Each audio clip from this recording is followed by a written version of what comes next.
Hello and welcome. I am Dr. Anil Joshi. Welcome you to my series Learn Radiology Basics with Dr. Anil Joshi. Today's topic is scrotal sonography. Now, scrotal sonography is a vast topic, therefore it is divided into multiple parts. Part 1 and Part 2 are already covered. Now this is Part 3, and whatever is covered in Part 1, Part 2, Part 3, 4, 5, 6, 7 are there in the list. So those who want to go straight to the topic they can go through the list of the topics and go to the lecture topic directly to that. Now this topic is about Part 3. Now we'll see what the Part 3 covers. Scrotal sonography is essentially one of the important thing while investigating a patient of any suspected pathology of the scrotum. Radiology, the first investigation of choice is the Doppler sonography, and in this series, in this lecture, we are going to see mainly how a ultrasound helps in the diagnosis of scrotal sonography. Now to start, we are going to start the lecture, and before starting, let's have certain disclosure, acknowledgement and disclaimers. All the cases which are shown in the series, that is in the discussion, are from our own collections, that is from the departmental collection. I work in a medical college. I work till now in 3 different medical colleges since 1998, and all the teaching material which is used for that purpose, or those which are used for the projects, then researches, are also included in this series. There are certain illustrations which are taken from the net, which we have seen that they are without any royalty, and there are no charges required to use them. So basically we are using it as a teaching material, and we are not using it for any commercial purposes. Now coming, this chart tells you in which video which are the topics covered. That is video 1, 2. Now present video is number 3, which deals with epididymitis, orchitis and epididymo-orchitis. So we are going to see only sonographic part, how the cases are investigated by sonography. So again, we are starting our lecture, and here we go to the topic. First, epididymitis. Then what is acute scrotum? Acute scrotum is a condition where patients present to a clinician for either enlargement, tenderness, heaviness, fullness, redness, or any other complaint retained or pertaining to the scrotal complaints. Now in this topic, we are going to see out of all these only epididymitis, orchitis and epididymo-orchitis. Different lecture covers different topics. Today's topic only deals with the epididymis, orchitis and epididymo-orchitis. Now what are the common causes when patient comes with a acute scrotum? Are the epididymitis, then torsion, trauma, torsion of the testicular appendix, then thrombophlebitis, funiculitis, incarcerated hernias and Henoch-Schönle's purpura. These are the few causes we are enlisting, but there are multiple more causes other than these which also needs to be considered. Now why the diagnosis is difficult is because the symptoms are similar for multiple conditions. However, the treatment differs. Now palpation of the tender scrotum may be difficult, patient may not cooperate, and a clinician may not come to an accurate diagnosis. Now, clinician has to decide whether the patient will go for the surgical management or the conservative management. For that, surgeon has to know whether there is a torsion or rupture, and if it is epididymitis, orchitis or epididymo-orchitis, most of the time that goes to the medical people and they treat them on medical line of treatment. Now let us come first to epididymitis. Now it's very common inflammatory process in the scrotum. So it leads the list of the total pathologies of the scrotum or patients which are presenting with acute scrotum. The process usually begins in the tail of the epididymis. It spreads to the body head of the epididymis and then to the testis. Then epididymo-orchitis is a term used when inflammation extends to the testes. Approximately 20 to 40% of the cases of epididymitis are associated with orchitis. So there is a fair association of epididymitis and orchitis. There are initially epididymitis, then it spreads to the orchitis or the testes. Now clinically this patient presents as subacute unilateral scrotal pain in pre-adolescent or adolescent boys, that is the age group common for the disease, and amongst them sexually active men younger than 35 years are also involved. Then the presentation is by pain, enlargement, tenderness, swelling, fever and dysuria. Pain is relieved with elevation of the testes over the symphysis pubis known as Freehan's sign. So that is a clinician's sign, important to know whether the patient has got epididymitis. Epididymitis often result from sexually transmitted infections, and there is likely to be organisms which are chlamydial, trichomatis and Neisseria gonorrhoeae. So these are the organisms which are responsible for these disease. Now what are the complications? Complication includes spread to the testes resulting into epididymo-orchitis. Then there can be a testicular abscess. There can be testicular infarction due to obstruction of the venous flow. Then there can be testicular atrophy in chronic stage as a sequelae of the disease. Now we will come to the sonographic finding. The inflammation produces increased blood flow within the epididymis, the testes or both. Analysis of epididymal waveform may reveal a low resistant pattern as compared with the normal pattern. Grayscale ultrasound demonstrates a hypoechoic or heterogeneous enlargement of the epididymis. The color flow often shows increased vascularity with high flow, low resistance pattern, as already we are discussing the same thing as grayscale as well as color Doppler. Then the reactive hydrocele may or may not be present, but many times it is seen. So it's fairly common finding. The epididymal tail is most affected region. The reactive hydrocele and wall thickening are frequently present.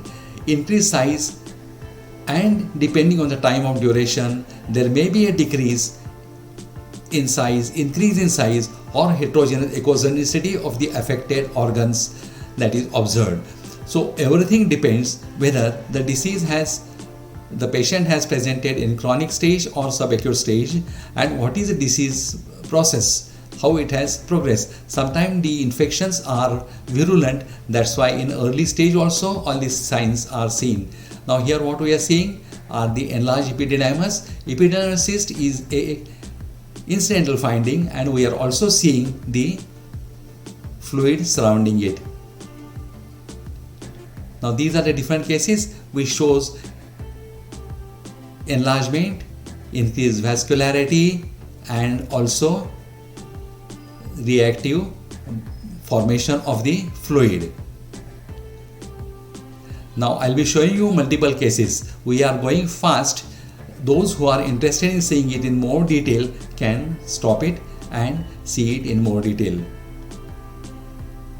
Now here you can see the enlargement and congestive changes.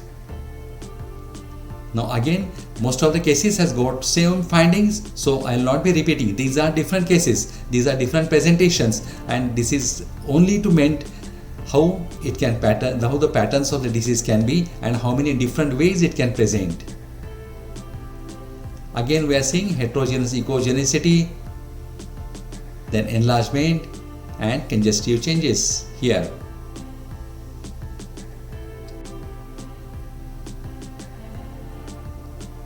Again hydrocele, mild enlargement.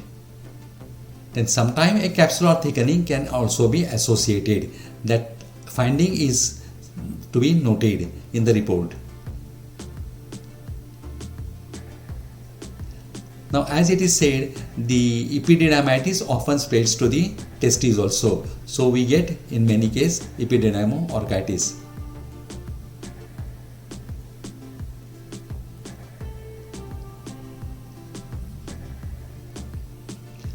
After that, we'll come to the next topic, that is the orchitis.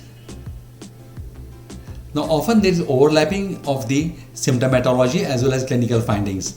Orchitis, it is an inflammation of the testes and it can be caused by either bacteria or viruses. Both the testes may be affected by orchitis at the same time. However, the symptoms are usually in just one testis. Such kind of testicular inflammation is often associated with mumps. So that can give you a differential diagnosis, and clinically also you can come fairly close to a diagnosis by knowing whether one testis is affected or both testes are affected. Now, what is a clinical manifestation? Is it testicular enlargement, then induration of the testes, then there is a tenderness, then erythematous scrotal skin, edematous scrotal skin, then there can be increased congestion, that is the erythematous changes, and enlargement of epididymis, which may or may not be possible to palpate depending on how much patient has got. Then there are constitutional symptoms like parotitis and fever, especially if it is mumps orchitis. Otherwise, the fever is a common finding. Now, if it is isolated, then as it is said, mumps are the common. Then other viral etiologies include Coxsackie viruses, then infectious mononucleosis, varicella, ecoviruses. These are the few viruses to enumerate. Then bacterial causes usually spread from associated epididymis in a sexually active male with benign prostatic hypertrophy, as it is shortly written. Then bacteria includes Neisseria gonorrhea, then Chlamydia trachomonatis, then E. coli, Klebsiella pneumoniae, then Pseudomonas and Staphylococcus and Streptococcus to complete the list. But there are some more also which can cause this.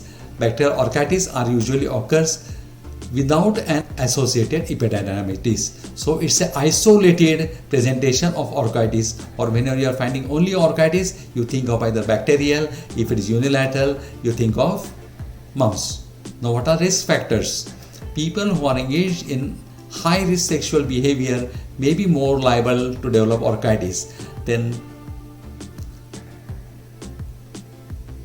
the high sexual behavior risk includes having sex with multiple partners, then without condoms, that is the unprotected, and they may find discomfort in lower abdomen following the act.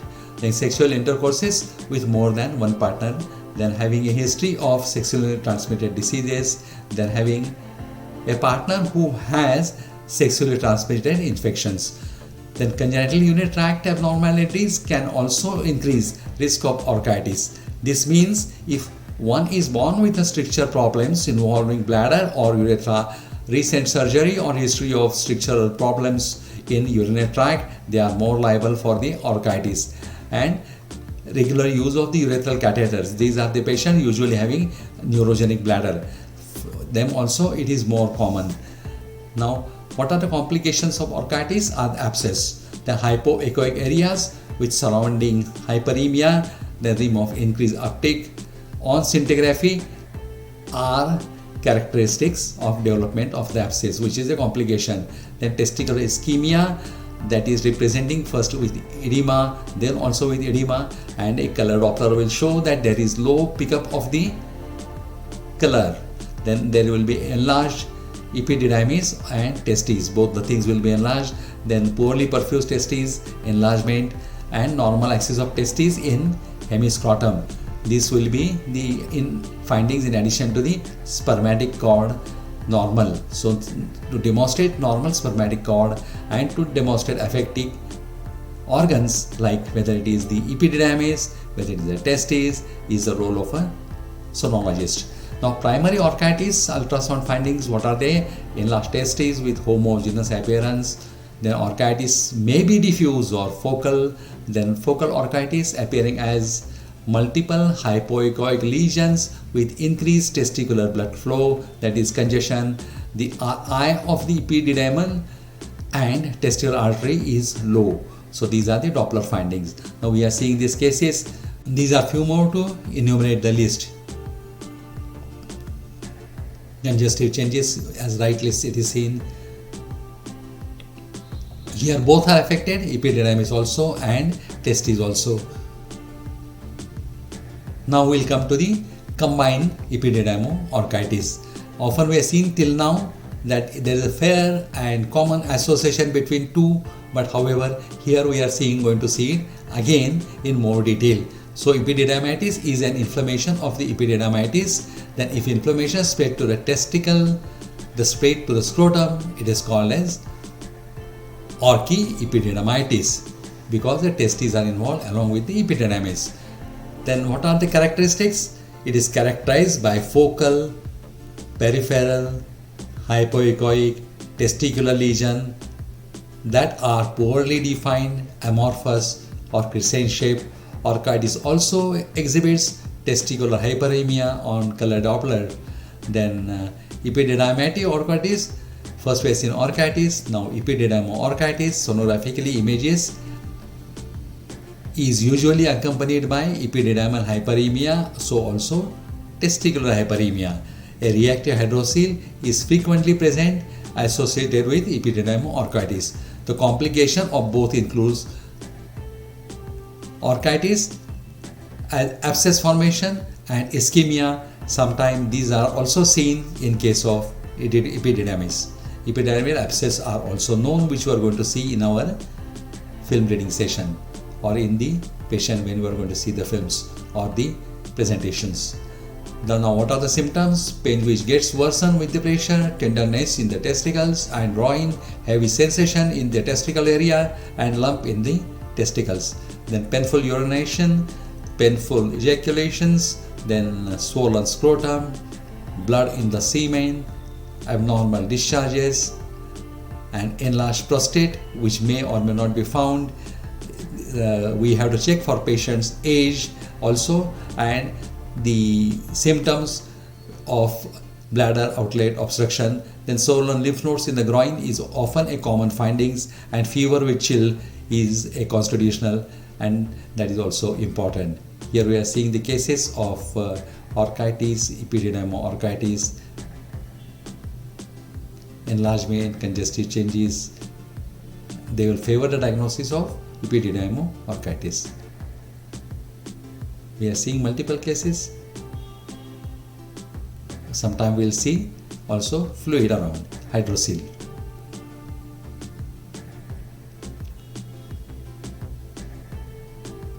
Thickening of the capsule, scrotal wall edema are also accompanying or associated findings.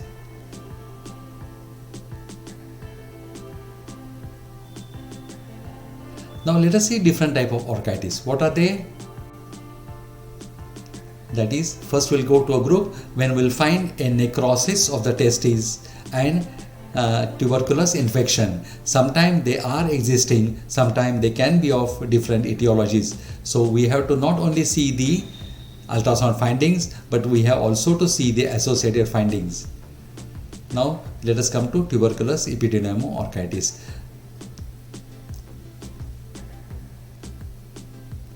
Longitudinal ultrasound images shows a markedly enlarged epididymal head in initial stage. However, in chronicity, it will be a fibrosed and small, with one large and several smaller hypoareac masses or lesions we'll see in the epididymis.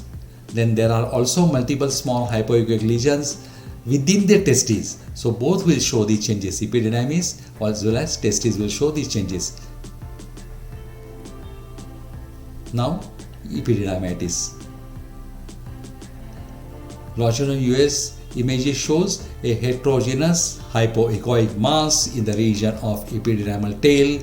It is difficult to differentiate the mass from the testicular one. So they are adherent to it or attached to it. Now let us come to granulomatous orchitis. Now it is usually middle-aged men, then it is unilateral testicular mass, usually moderately tender, but sometimes mass that mimics a testicular tumor. So microscopically, granulomatous restricted within the spermatic tubules. Then, although an autoimmune basis is suspected, the cause of these lesions remains unknown. Then what is the clinical manifestation? Again, it's very common and it's most of the time overlapping. The tenderness and induration occurs in first epididymal tail and then spreads. Then elevation of the affected hemiscrotum relieves the pain. Then normal cremasteric reflex. Then erythematous and mild scrotal wall cellulitis is seen and reactive hydrocele is very common. Then bacterial prostatitis or seminal vesiculitis is also an associated finding with tuberculosis, focal erythematitis and a draining sinus or beading of the vas deferens are seen.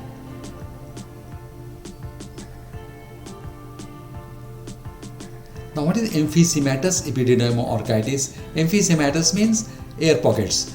It is characterized by presence of air within the tissues.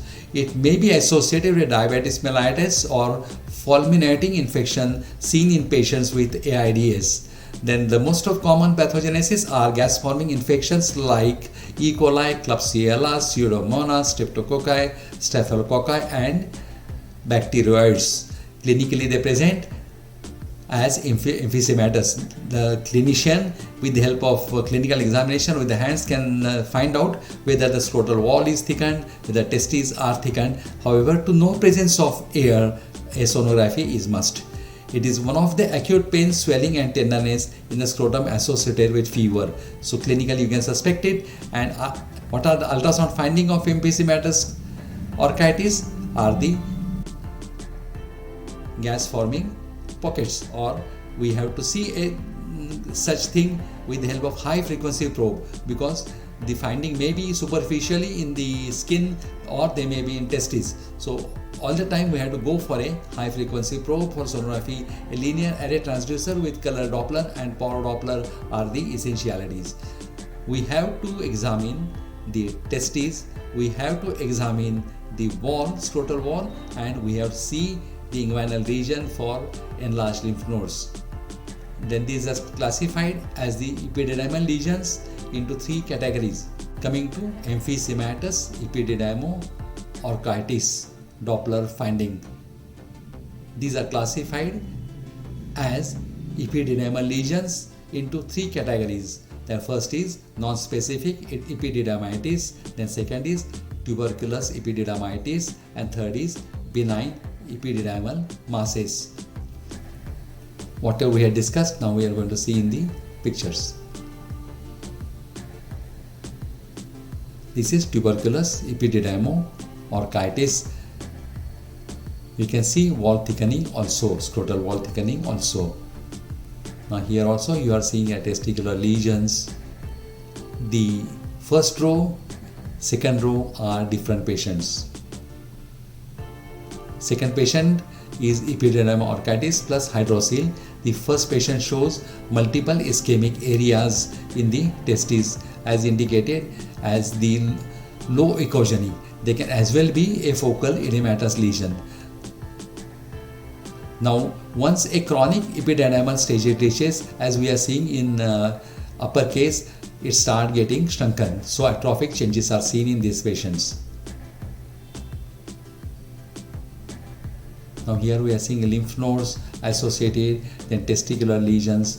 So atrophic changes in the testes, atrophic changes in the epididymis. So also there are lymph nodes. So this is tuberculous epididymitis with impending orchitis.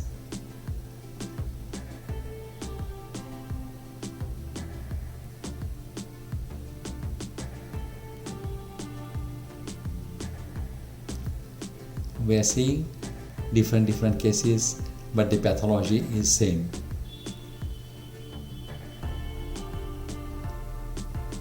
In earlier stage, we are seeing swollen testes. In subsequent stages, we start getting atrophic testes.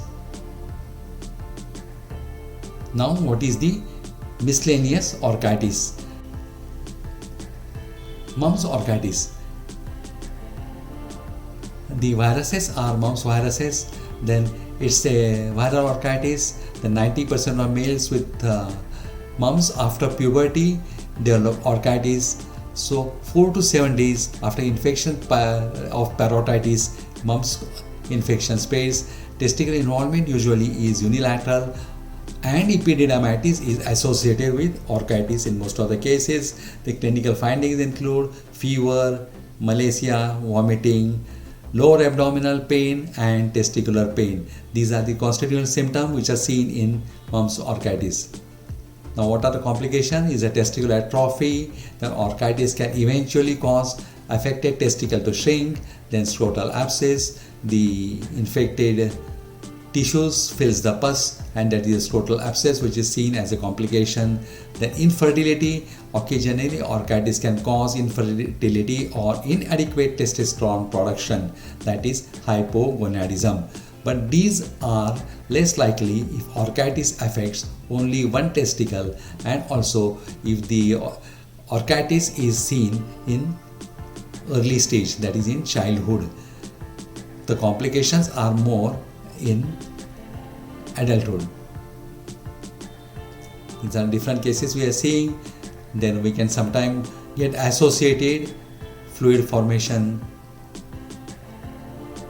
Now here we are seeing the testicles are getting atrophied.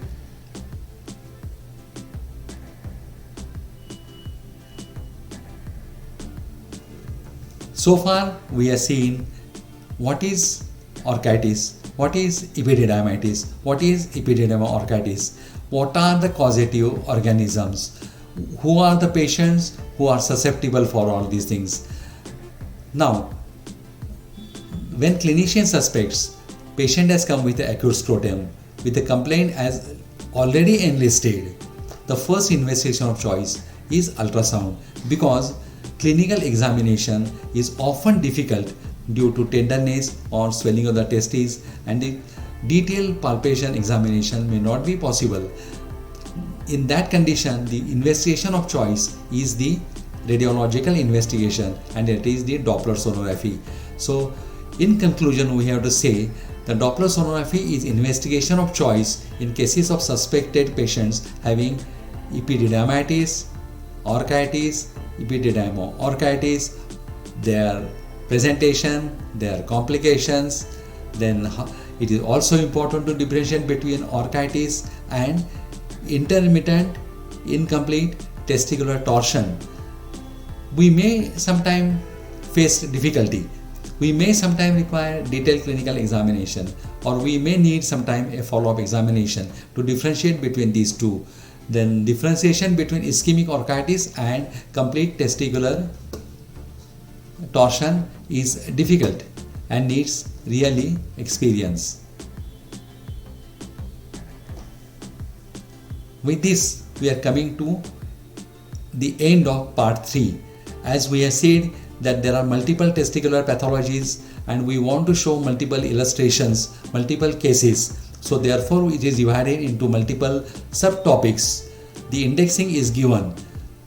Therefore a request is, whichever particular disease, whichever is topic you are interested in, you go to the index, find out in which lecture it is, and according to that you can select a lecture. With this, I thank you for giving me your valuable time.